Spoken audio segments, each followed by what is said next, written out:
ان الحمد للہ نحمدہ ونصلی علی رسولہ الکریم اما بعد فاعوذ باللہ السمیع العلیم من الشیطان الرجیم من حمزہ ونفخہ ونفثہ بسم اللہ الرحمن الرحیم حامیم تنزیل الکتاب من اللہ العزیز الحکیم۔ سامعین محترم، قرآن کریم کا پارہ نمبر 26 6 صورتوں پر مشتمل ہے۔ ابتدا میں سورۃ الاحقاف کا ذکر ہے۔ یہ سورت نبوت کے 10ویں سال نازل ہوئی کہ جو نبوی تاریخ کا مشکل ترین سال جو ہے وہ شمار کیا جاتا ہے، کہ جس میں ایک غم تو یہ تھا کہ 3 سال تک نبی صلی اللہ علیہ وسلم اپنے خاندان اور اپنے اصحاب کے ساتھ شیب ابی طالب میں محصور رہی، کہ بڑے کٹھن حالات سے مسلمانوں کو اور نبی صلی اللہ علیہ وسلم اور آپ کے خاندان کو جو ہے وہ گزرنا پڑا۔ بسا اوقات گھاس اور پتے کھانے کی جو ہے وہ نوبت آ جاتی۔ اللہ کی توفیق سے یہ محاصرہ ختم ہوتا ہے تو دوسرا غم یہ لاحق ہوتا ہے کہ آپ کے رفیق چچا جو آپ کے پشت پناہ تھے، آپ کی جو ہے وہ سہارا تھے، وہ حضرت ابو طالب جو ہے اس دنیا سے رخصت ہو جاتے ہیں، اور ان کی وفات کو بھی 1 ماہ کا عرصہ ہی گزرا تھا کہ آپ کی رفیقہ حیات جو آپ کے دکھ سکھ میں آپ کی ساتھی تھیں اور آپ کے ہر معاملہ میں رہنمائی کرنے والی اور آپ کو تسلی دینے والی اور آپ کی ہمت جو ہے وہ بڑھانے والی تھی، وہ بھی اللہ کو پیاری ہو جاتی ہیں۔ تو ان غموں کی بنا پر اس سال کو عام الحزن، رنج اور غم کا سال جو ہے وہ قرار دے دیا گیا۔ اور اس کے بعد واقعہ طائف بھی انہی حالات میں جو ہے وہ پیش آتا ہے کہ جب اب طائف میں ان کو دعوت دینے کے لیے جاتی ہیں جو وہ ناروار سلوک کرتے ہیں، اس کی وجہ سے بھی نبی صلی اللہ علیہ وسلم جو ہے وہ غمناک تھے۔ تو ایسے عالم میں اللہ تبارک و تعالیٰ نے یہ سورۃ الاحقاف کا جو ہے وہ نزول فرمایا۔ اس سورت کے آغاز میں اللہ تبارک و تعالیٰ نے اپنی نشانیوں کا ذکر فرما کے مشرکین سے مطالبہ کیا ہے کہ جن کو تم میرا ساجی، میرا ہمسر اور میرے مد مقابل تم جن کو معبود مانتے ہو، اگر انہوں نے کوئی چیز تخلیق کی ہے تو ان کی تخلیق کے بارے میں بھی بتلاؤ، کوئی ثبوت ہے تو پیش کرو۔ تو سورۃ احقاف اصل میں ایسے ٹیلے کو، ریت کے ٹیلے کو کہتے ہیں کہ جو میلوں لمبا جو ہے وہ پھیلا ہوا ہو۔ تو یہ احقاف قوم عاد کا جو ہے وہ مسکن تھا، اس وجہ سے ان کے ذکر کی بنا پر اس سورت کا نام جو ہے وہ سورۃ الاحقاف جو ہے وہ رکھا گیا۔ اس سورت میں اللہ تبارک و تعالیٰ نے والدین سے حسن سلوک کا حکم دیا ہے کہ وَوَصَّيْنَا الْإِنسَانَ بِوَالِدَيْهِ إِحْسَانًا حَمَلَتْهُ أُمُّهُ كُرْهًا وَوَضَعَتْهُ كُرْهًا۔ اللہ تبارک و تعالیٰ والدین کے ساتھ حسن سلوک کا حکم دیتے ہیں، اور ماں کی جو اولاد کے بارے میں تکالیف کا جس کو ان کو سامنا کرنا پڑتا ہے، اللہ تبارک و تعالیٰ نے اس کا ذکر فرمایا ہے کہ حمل کے دوران ماں نے کس طرح جو ہے وہ مشقت کا اور تکالیف کا سامنا کیا، اور پھر تمہاری ولادت کے وقت کن مراحل سے جو ہے وہ کن تکالیف سے وہ گزرتی ہے۔ تو اللہ تبارک و تعالیٰ فرماتے ہیں اب ان کا تقاضا ہے کہ ان کے ساتھ جو ہے وہ حسن سلوک کیا جائے۔ تو جیسے اللہ تبارک و تعالیٰ نے اپنے اوپر ایمان لانے کا حکم دیا، اپنی عبادت کرنے کا حکم دیا، نماز قائم کرنے کا حکم دیا، زکوٰۃ ادا کرنے کا حکم دیا، ویسے ہی اللہ تبارک و تعالیٰ نے والدین کے ساتھ حسن سلوک کا بھی جو ہے وہ حکم دیا ہے کہ ان دونوں میں سے کوئی ایک یا دونوں اگر بڑھاپے کی حالت میں تمہارے پاس آتے ہیں، کہ وہ بڑھاپے میں ہیں اور تم جوان ہو، تو اللہ تبارک و تعالیٰ فرماتے ہیں کہ تم نے ان کی خدمت کر کے ان کو راضی کر کے مجھ کو راضی کرنا ہے۔ والدین کے ساتھ اچھے سلوک کی اس قدر اہمیت ہے کہ اللہ تبارک و تعالیٰ نے اپنی عبادت کے ساتھ اگلا حکم والدین کے ساتھ جو ہے وہ حسن سلوک کرنے کا دیا ہے، اور اللہ تبارک و تعالیٰ نے والدین کی رضامندی کو اپنی رضامندی قرار دیا کہ رضی اللہ فی رضا الوالدین، کہ اگر تمہارے والدین راضی نہیں تمہاری نمازوں سے، تمہارے قیام سے، تمہارے روزوں سے، تمہارے صدقات و خیرات اور نیک اعمال سے، میں اللہ راضی نہیں ہوں گا۔ جب تک تمہارے ماں باپ تم سے راضی نہیں، میں اللہ تم سے راضی تمہارے کسی عمل سے نہیں ہو سکتا۔ اگر مجھے اللہ کو راضی کرنا چاہتے ہو تو پہلے اپنے والدین کو راضی کرو، اور والدین میں سے بھی ماں جو ہے وہ والد سے بھی زیادہ یہ حق رکھتی ہے کہ اس کے ساتھ اچھا سلوک کیا جائے، اس کا ادب اور احترام ملحوظ رکھا جائے۔ نبی کریم علیہ السلام سے سوال کیا گیا کہ من احق بحسن صحابتی، کہ اللہ کے رسول میرے عزیز رشتہ داروں میں سے سب سے زیادہ میرے حسن سلوک کا حقدار کون ہے؟ تو نبی کریم علیہ السلام 3 مرتبہ جواب دیتے ہیں، اموں کا، تیری ماں یہ حق رکھتی ہے کہ تو سب سے زیادہ اس کے ساتھ حسن سلوک کرے۔ چوتھی مرتبہ فرمایا ابو کا، تیرا باپ۔ اور ماں تو وہ ہستی ہے کہ نبی کریم علیہ السلام نے فرمایا اللہ تبارک و تعالیٰ نے ماؤں کی نافرمانی حرام قرار دے دی ہے۔ جس طرح شرک حرام ہے، زنا حرام ہے، اسی طرح ماں اگر کتاب و سنت کے تحت کوئی حکم دیتی ہے اس کی نافرمانی کرنا بھی جو ہے وہ حرام ہے۔ اور ماں باپ کی اطاعت یہ لازم ہے، جب تک ماں باپ کتاب و سنت کے تحت کوئی حکم دیں اولاد کے لیے لازم ہے کہ اس کی حکم عدولی نہ کریں، اور اگر وہ کوئی خلاف شرع کام کہتے ہیں تو پھر شرعی اصول ہے لا طاعت المخلوق فی معصیت الخالق، کہ اللہ کی معصیت میں مخلوق میں سے کسی کی بھی جو ہے وہ اطاعت نہیں کی جائے گی۔ تو اللہ تبارک و تعالیٰ جہاں والدین کے ساتھ حسن سلوک کا حکم دیتے ہیں، ہمیں والدین کی قدر کرنی چاہیے، ان کا ادب اور احترام کرنا چاہیے، ہمیشہ ان کے لیے جو ہے وہ دعا گو ہونا چاہیے، ان کو راضی کرنے کی جو ہے وہ دل میں جذبہ اور تڑپ ہونی چاہیے کہ ہمارے کسی قول اور فعل سے، ہمارے کسی اشارے اور کنائے سے ماں باپ کو جو ہے وہ تکلیف نہیں پہنچنی چاہیے۔ نبی کریم علیہ السلام نے تو یہاں تک بنا فرما دیا۔ آج تو ہمارے معاشرے میں ہم دیکھتے ہیں کہ بعض بدبخت خود ماں باپ کو گالی دینے سے گریز نہیں کرتے، لعن طعن کرنے سے گریز نہیں کرتے، گریبان تک جو ہے وہ پکڑنے سے گریز نہیں کرتے۔ نبی کریم علیہ السلام نے ماں باپ کو برا بلا کہنا، گالی دینا تو دور کی بات، گالی کا ذریعہ بننا بھی جو ہے وہ منع فرمایا ہے۔ نبی کریم علیہ السلام نے فرمایا دوسرے کے ماں باپ کو گالی نہ دو، پہلے فرمایا کہ اپنے ماں باپ کو گالی نہ دو۔ وہ صحابہ کا زمانہ تھا، وہ ہمارا معاشرہ نہیں تھا۔ صحابہ حیران ہو کے کہ اللہ کے رسول کوئی بدبخت اپنے ماں باپ کو خود گالی دے سکتا ہے؟ فرمایا کہ اگر ایسا ممکن نہیں،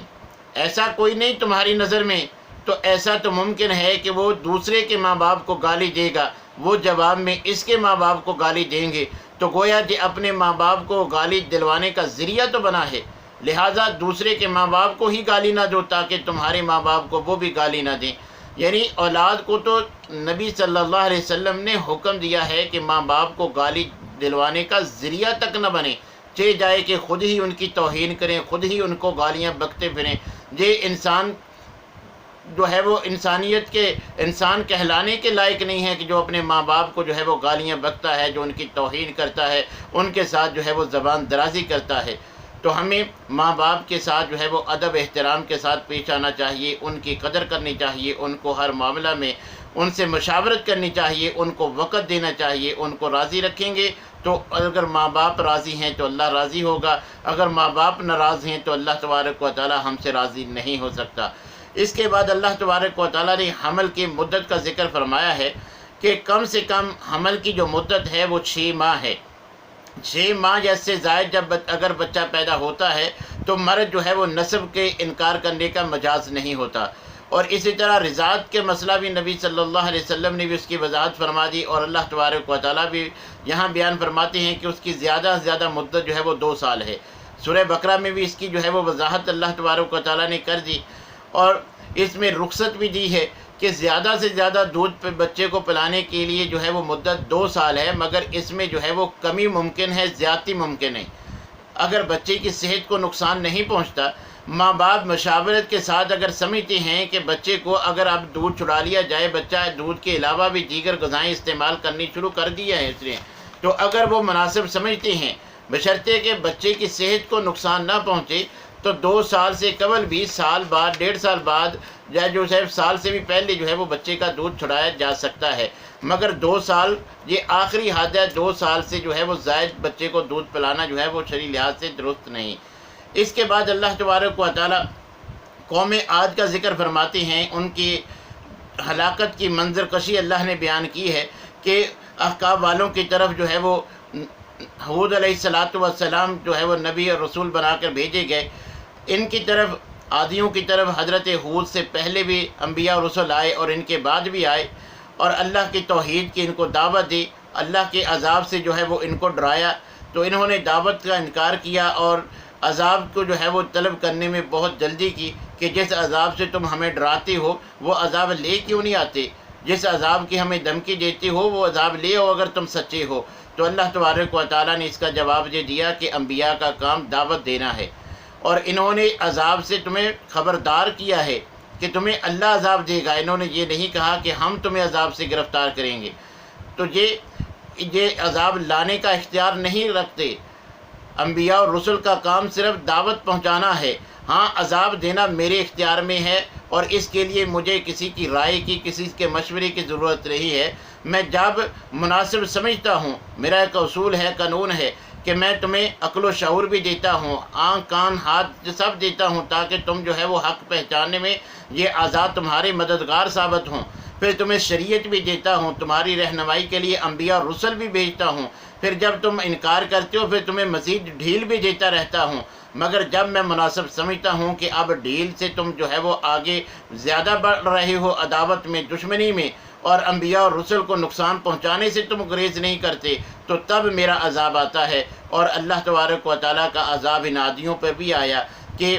ان کو 60 سالی کا عالم تھا، یہ بادل دیکھ کر تو بڑے خوش ہوئے کہ بارش ہوگی جس سے ہمیں جو ہے وہ غلہ دستیاب ہوگا، ہمارے لیے یہ جو فوائد ہوں گے، یہ اسی میں جو ہے وہ بغلیں بجا رہے تھے کہ اچانک تیز آندھی آتی ہے جو 8 دن اور 7 راتیں جو ہے وہ جاری رہتی ہے، اسی آندھی سے، اسی جو ہے وہ طوفان سے ان کو تباہ و برباد کر دیا جاتا ہے۔ تو اللہ تبارک و تعالیٰ مشرکین مکہ کے سرداروں کو، کہ جن کو اپنی تجارت، اپنی طاقت، اپنے اثر و رسوخ پر بڑا گھمنڈ تھا کہ ہم تو جو ہے وہ سردار ہیں، ہمارے پاس جو ہے وہ لوگ فیصلے کروانے کے لیے آتے ہیں، ہمارا جو ہے وہ بڑا مقام ہے لوگوں کے ہاں، دنیا میں ہمیں جو ہے وہ بڑا رتبہ ملا ہوا ہے۔ تو اللہ تبارک و تعالیٰ ان لوگوں کو قوم عاد کا ذکر فرما کے بتلانا چاہتے ہیں کہ یہ ایسی قوم تھی، نہ ان سے پہلے ایسی طاقتور قوم میں نے پیدا کی، اور نہ آج تک ان جیسی عادیوں جیسی کوئی طاقتور اور مضبوط اعصاب والی کوئی قوم پیدا ہوئی ہے۔ تم ان کے مقابلے میں کیا قدرت رکھتے ہو؟ تمہارے پاس کیا قوت ہے؟ عادی تو تم سے زیادہ، قوم عاد کے لوگ تم سے زیادہ سپر پاور، زیادہ طاقت رکھنے والے، زیادہ جو ہے وہ پاور والے تھے۔ تو اب دیکھ لو کہ انہوں نے نافرمانی کی تو ان کا جو ہے وہ نام و نشان ختم ہو گیا۔ اگر تم بھی انہی کی طرح اپنے گھمنڈ میں، غرور میں، تکبر میں آ کے انبیاء کی دعوت کا انکار کرو گے اور اللہ تبارک و تعالیٰ کی توحید کا اقرار نہیں کرو گے، ان کے راستے پہ چلو گے، تو تمہارا انجام بھی وہی ہوگا۔ پھر اللہ تبارک و تعالیٰ اس صورت میں جنوں کے ایمان لانے کا واقعہ ذکر فرماتے ہیں۔ نبی کریم علیہ الصلوۃ والسلام کی عادت مبارکہ تھی کہ جہاں بھی چند لوگ اکٹھے ہوتے آپ ان کو اللہ کی دعوت جو ہے وہ توحید کی دعوت پیش کرتے۔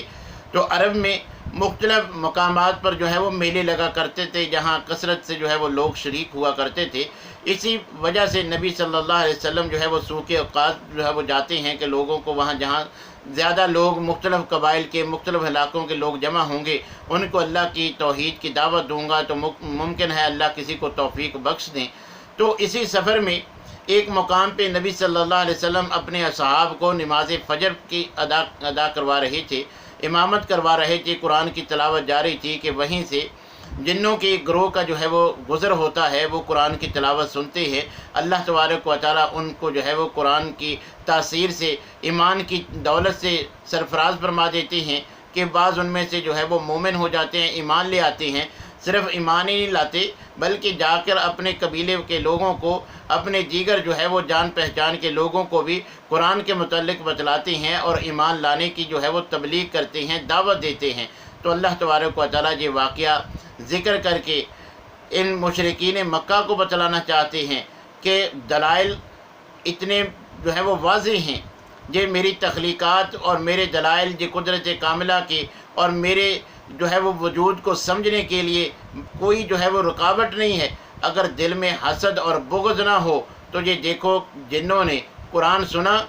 تو قرآن سن کر ہی جو ہے وہ ایمان لے آئے۔ تمہارے لیے بھی ایمان لانے میں اور کوئی چیز رکاوٹ نہیں ہے، بس تمہارے دلوں میں حسد، بغض اور کینہ ہے کہ ہماری چودراہٹ ختم ہو جائے گی، ہماری سرداریاں ختم ہو جائیں گی، اس وجہ سے تم ایمان نہیں لاتے، بلکہ قرآن تمہارے اوپر بھی اثر کرتا ہے۔ جیسا کہ وہ چوری چھپے قرآن سنا بھی کرتے تھے اور شور کرنے کے لیے بھی اسی لیے کہتے تھے کہ لوگ قرآن سنیں گے تو یہ ان پر اثر کرے گا تو وہ مسلمان ہو جائیں گے۔ تو اللہ تبارک و تعالیٰ فرماتے ہیں کہ دیکھ لو، جن دن مسلمان ہو گئے تو اسلام لانے میں قرآن سننے کے بعد کوئی چیز حائل نہیں ہوتی، صرف تمہارا حسد، بغض اور تکبر حائل ہے۔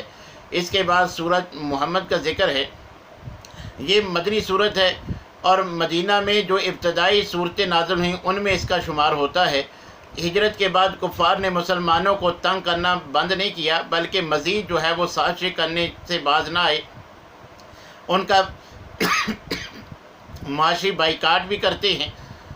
اور طرح طرح کی جو ہے وہ نقصان پہنچانے کے لیے ہیلے حربے استعمال کرتے ہیں۔ تو اللہ تبارک و تعالیٰ مسلمانوں کو جہاد کا حکم دیتے ہیں،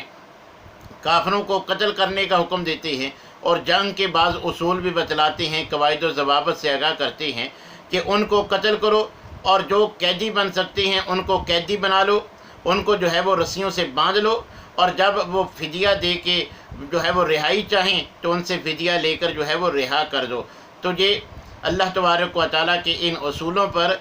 جنگ بدر ہی میں جو ہے وہ مسلمانوں نے عمل کر کے دکھلا دیا کہ جنگ بدر میں اللہ کی توفیق سے کفار کی صف اول کی قیادت جو ہے وہ قتل ہو جاتی ہے،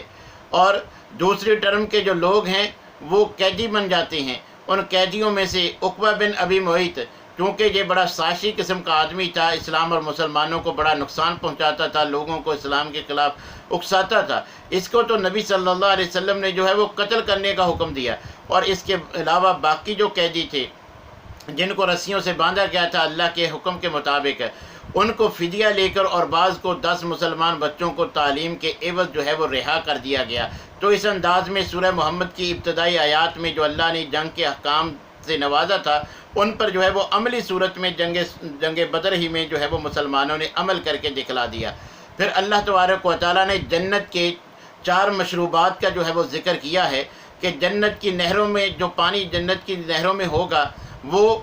بالکل صاف شفاف ہوگا۔ دنیا میں تو کوئی پانی چند دن جو ہے وہ ٹھہرا رہتا ہے، اس کا ذائقہ بدل جاتا ہے، اس میں بو پیدا ہو جاتی ہے، اس کا رنگ بدل جاتا ہے، مگر اللہ تبارک و تعالیٰ فرماتے ہیں کہ جنت کی جو پانی کی نہریں ہیں ان کا پانی خراب ہونے والا نہیں ہے۔ اسی طرح جنت میں دودھ کی بھی نہری ہیں، اور دودھ کا بھی جو ہے وہ ذائقہ چینج نہیں ہوگا۔ دنیا میں تو ایسا ممکن ہے، مگر اللہ تبارک و تعالیٰ فرماتے ہیں جو جنت میں دودھ کی نہریں ہیں، نہ دودھ کا رنگ جو ہے وہ خراب ہوگا، نہ ذائقہ خراب ہوگا۔ اسی طرح وہاں لذیذ شراب کی جو ہے وہ نہریں ہیں، اور اسی طرح صاف شفاف کیے ہوئے جو ہے وہ شہد کی بھی جو ہے وہ نہریں ہیں۔ تو اللہ تبارک و تعالیٰ فرماتے ہیں یہ متقی ہے جن کو یہ چیزیں ملیں گی، یہ نعمتیں، یہ مشروبات، یہ لذیذ شراب، یہ دودھ، یہ شہد اور صاف پانی کی نہریں، یہ تو متقین کے لیے ہیں، جنتیوں کے لیے ہیں۔ اور مد مقابل جہنمیوں کے لیے کیا ہے پینے کے لیے؟ اللہ تبارک و تعالیٰ نے اس کا بھی ذکر فرمایا ہے کہ ان کے لیے کھولتا ہوا پانی ہے،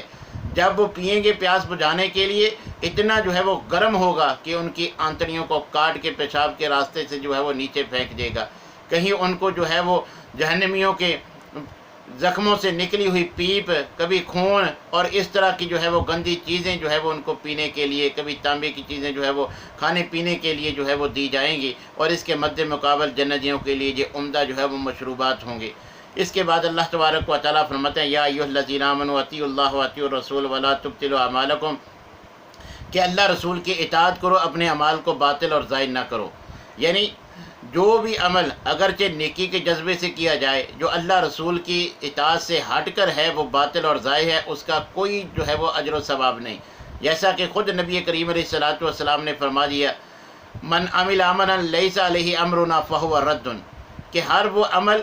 جس پر ہمارا حکم نہیں، ہماری مہر نہیں، نہ میں نے کیا نہ کرنے کا حکم دیا، اس کو نیکی سمجھ کے کیا جائے، اللہ کے ہاں اس کی کوئی قدر و قیمت نہیں، اللہ تعالیٰ اس کا کوئی اجر و ثواب جو ہے وہ عطا نہیں فرمائیں گے۔ تو اللہ تبارک و تعالیٰ ہمیں یہی تنبیہ فرما رہے ہیں کہ جو بھی نیک کام کرنا ہے اللہ رسول کے اطاعت میں کرو، اس کو باطل اور ضائع نہ کرو، ورنہ تمہاری محنت ضائع جائے گی، اس کا تمہیں کوئی جو ہے وہ اجر و ثواب نہیں ملے گا۔ لہٰذا ہمیں اللہ تبارک و تعالیٰ کا یہ حکم پلے باندھ لینا چاہیے کہ ہر کام کتاب و سنت کے مطابق کریں، اللہ اور اس کے رسول کے اطاعت میں کریں۔ نبی صلی اللہ علیہ وسلم کو اللہ نے مبعوث ہی اس لیے کیا ہے، نبی اور رسول بنا کے اس لیے بھیجا ہے کہ ہم آپ کی جو ہے وہ اسوہ کو اپنائیں، آپ کی سنت، آپ کے طریقے کو فالو کریں۔ ہر نیک عمل ہمیں سنت کے مطابق ہی کرنا چاہیے، تبھی جو ہے وہ اللہ کے ہاں قبول ہوگا، ورنہ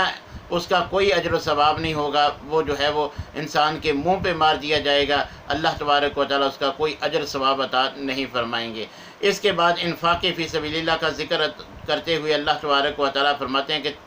اللہ کے راستے میں خرچ کرنے سے بخیلی نہ کرو۔ تم اللہ کے راستے میں اگر خرچ کرنے سے بخیلی کرتے ہو، تم اپنا نقصان کرتے ہو، اس میں اللہ کا نقصان نہیں، اللہ تو غنی ہے، تم فقیر ہو۔ تو اللہ تبارک و تعالیٰ فرماتے ہیں اگر میرے راستے میں خرچ کرو گے تو میں نے تو وعدہ کیا ہے کہ 70 سے لے کر 700 گنا تک میں دنیا میں تمہیں بڑھا چڑھا کے دوں گا۔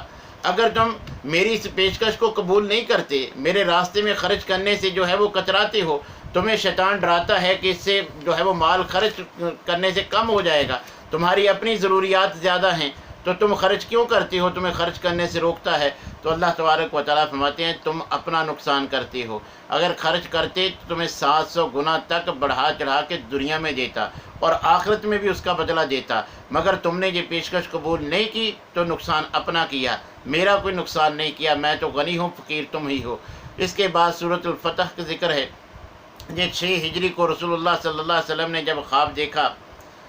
کہ اللہ تبارک و تعالیٰ نے خواب میں آپ کو دکھلایا کہ آپ نے احرام پہنا ہوا ہے، آپ عمرے کے جو ہے وہ مناسک ادا کر رہے ہیں، اور مسلمانوں کو بھی نبی کریم علیہ الصلوۃ والسلام نے اس خواب سے جو ہے وہ آگاہ فرما دیا۔ یہ مسلمان جن کو مکہ چھوڑ کر آئے ہوئے 6 سال گزر چکے تھے، سب کے دلوں میں بیت اللہ کی جو ہے وہ زیارت بڑی جو ہے وہ کوٹ کوٹ کے بھر چکی تھی، ترستے تھے کہ کب موقع ملے ہم بیت اللہ کی جو ہے وہ زیارت کرنے جائیں۔ جب نبی صلی اللہ علیہ وسلم نے یہ خواب بتلایا کہ اللہ نے مجھے خواب میں دکھلایا ہے کہ ہم اپنی خواہش کے مطابق بیت اللہ کا جو ہے وہ عمرہ کر رہے ہیں، اللہ کے گھر کی زیارت کی، اللہ تبارک و تعالیٰ ہمیں توفیق بخشنے والے ہیں، تو صحابہ اکرام جو ہے وہ خوشی سے ٹمٹما اٹھتے ہیں۔ تو نبی کریم علیہ الصلوۃ والسلام 1400 صحابہ اکرام کو تیار کر کے جو ہے وہ اس سفر پر اسی عمرے کی ارادے اور نیت سے جو ہے وہ نکلتے ہیں، جس کا اللہ تبارک و تعالیٰ نے جن کے حالات کا اس صورت میں جو ہے وہ ذکر فرمایا ہے، اور نبی کریم علیہ الصلوۃ والسلام کی تعظیم اور توقیر کا بھی حکم دیا ہے کہ لِتُؤْمِنُوا بِاللَّهِ وَرَسُولِهِ وَتُعَزِّرُوهُ وَتُوَقِّرُوهُ وَتُسَبِّحُوهُ بُكْرَةً وَأَصِيلًا۔ اللہ تبارک و تعالیٰ فرماتے ہیں کہ اللہ رسول پر ایمان لاؤ اور رسول اللہ صلی اللہ علیہ وسلم کی مدد کرو، ان کی تعظیم کرو، اور اللہ تبارک و تعالیٰ کی صبح و شام جو ہے وہ تسبیح بیان کرو۔ تو سامعین محترم، اب ہم اگر غور کریں کہ آج ہم دنیا میں کسی کو حکم دیں وہ نہ مانیں، ہماری حکم عدولی کریں، تو ہم سمجھتے ہیں کہ اس نے جو ہے وہ میری عزت نہیں کی، اس نے میرا انکار کر کے، میری بات کا انکار کر کے، میری بات نہ مان کے میری توہین کی ہے۔ تو اللہ تبارک و تعالیٰ ہمیں حکم دے رہے ہیں کہ پیغمبر کی عزت کریں۔ آپ کی عزت حقیقی طور پر یہی ہے کہ جو آپ نے کہا ہے اس کو کیا جائے،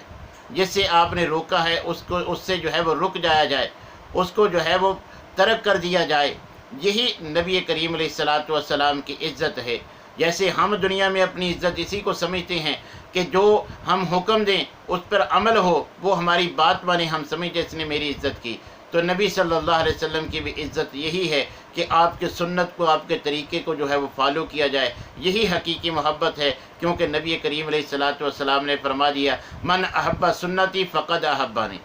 میرے طریقے سے محبت وہ حقیقت میں مجھ سے محبت ہے۔ یہ نہیں کہ سینے پہ جو ہے وہ عاشق رسول کے، محب رسول کے جو ہے وہ بیج لگا لے، مگر سنت کے مطابق اس کا کوئی نہ عقیدہ ہو نہ عمل ہو، وہ جو ہے وہ برادری کی رسوم و رواج کا جو ہے وہ پجاری ہو، کتاب و سنت کو نظر انداز کرنے والا ہو۔ یہ کوئی حقیقی محب ہونے کی نشانی نہیں ہے۔ حقیقی محب ہونے کی نشانی یہی ہے کہ وہ نبی صلی اللہ علیہ وسلم کی ذات کے ساتھ ساتھ آپ کی بات سے بھی جو ہے وہ محبت کرے،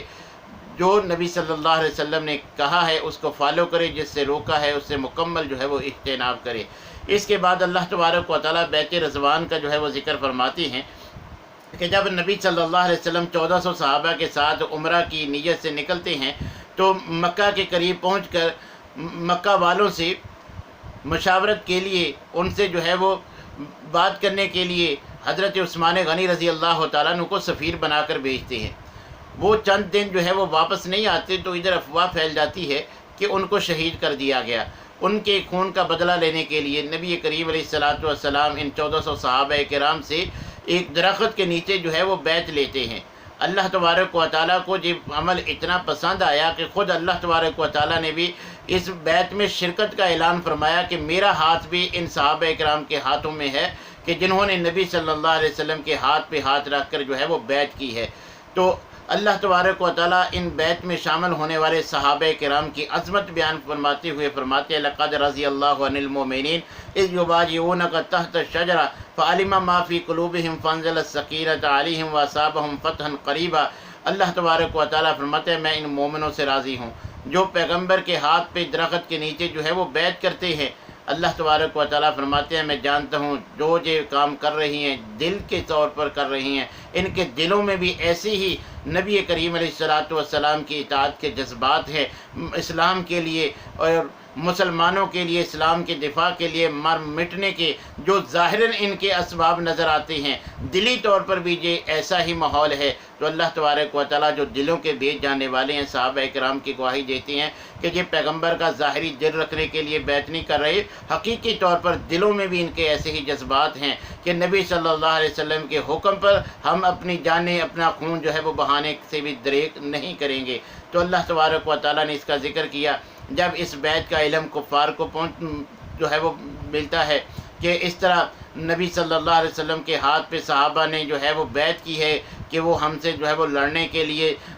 اپنا خون تک دینے کے لیے تیار ہیں، تو وہ جنگ کے لیے تیار نہ تھے۔ انہوں نے سفارتی ذرائع سے جو ہے وہ صلح کی پیشکش کی، صلح حدیبیہ وجود میں آتی ہے۔ تو اس صلح میں بعض شکیں ایسی تھیں جو بظاہر مسلمان صحابہ کرام کو پسند نہیں تھیں، مگر نبی کریم علیہ الصلوۃ والسلام نے وضاحت فرما دی کہ یہ صلح میں نے اپنی جو ہے وہ وجہ سے نہیں کی، اس لیے میری رائے نہیں تھی، بلکہ اللہ تبارک و تعالیٰ کے حکم سے میں نے یہ کام کیا ہے، اللہ تبارک و تعالیٰ کی منشا کے ساتھ میں نے یہ صلح کی ہے۔ تو صحابہ کرام جو ہے وہ مطمئن ہو جاتے ہیں، اور پھر اللہ تبارک و تعالیٰ مزید اطمینان کے لیے فرماتے ہیں انا فتحنا لک فتحا مبینا، کہ بظاہر دیکھنے میں تو اس کو لگتا ہے کہ یہ فتح نہیں ہے، مگر اللہ تبارک و تعالیٰ فرماتے ہیں یہ صلح حدیبیہ، یہ تمہارا صلح کرنا یہ عظیم فتح ہے۔ اس کے بعد اللہ تبارک و تعالیٰ نے فتوحات کا جو ہے وہ نیا سلسلہ کھولا ہے کہ چند سال بعد مکہ بھی فتح ہو جاتا ہے، دیگر جو ہے وہ علاقے بھی جو ہے وہ مفتوح ہو جاتے ہیں۔ اللہ تبارک و تعالیٰ نے اس صلح حدیبیہ کو عظیم جو ہے وہ فتح قرار دیا۔ رہی بات اب نبی صلی اللہ علیہ وسلم کے خواب کی کہ آپ نے تو خواب میں دیکھا تھا کہ میں عمرہ کے جو ہے وہ ارکان ادا کر رہا ہوں، تو نبی صلی اللہ علیہ وسلم کا تو جو وہ خواب سچا نہیں ہوا، آپ نے تو ایسا عملی طور پر جو ہے وہ نہیں کر سکے۔ تو بعض صحابہ کے ذہن میں بھی یہ بات تھی، تو اللہ تبارک و تعالیٰ یہ بات بھی کلیئر فرماتے ہیں لقد صدق اللہ ورسولہ الرؤیا بالحق۔ اللہ تبارک و تعالیٰ واضح کرتے ہیں کہ یہ جو خواب بتلایا گیا تھا اس میں کوئی ٹائم فریم نہیں تھا